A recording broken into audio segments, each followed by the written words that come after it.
यामध्ये कधी कुणाची काय विकृत बुद्धी काम करेल याचा काही थांगपत्ता नसतो। असाच एक धक्कादायक प्रकार मंगळवेढ्यात घडला होता। मात्र यामध्ये पतीलाच दोषी ठरवण्यात आलं होतं, परंतु जेव्हा वास्तविकता समोर आली त्यावेळेस मात्र प्रत्येकाचे धावे दणाणले। नेमकी काय घटना होती? मंगळवेढ्यात एक धक्कादायक ही घटना असून एका कडव्याच्या गंजीला आग लागली आणि त्यामध्ये एका महिलेचा मृत्यू झाला।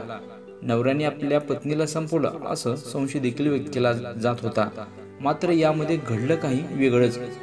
दरम्यान प्रियकरासोबत त्याची पत्नी पळून जाण्यामध्ये यशस्वी झाली। दुसऱ्या महिलेचा मृतदेह त्यांनी आपल्या घरासमोर आणून जाळला आणि स्वतःच्या हत्येचा बनावा रचला असं पोलीस सूत्रांकडून माहिती सांगितली जात आहे।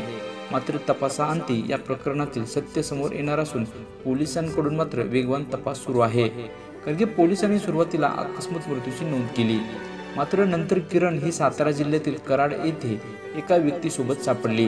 त्यामुळे मंगळवेढ्यात घरासमोर सापडलेल्या महिलेचा मृतदेहाचे अवशेष सोलापूरच्या फॉरेन्सिक लॅबकडे पाठवण्यात आले।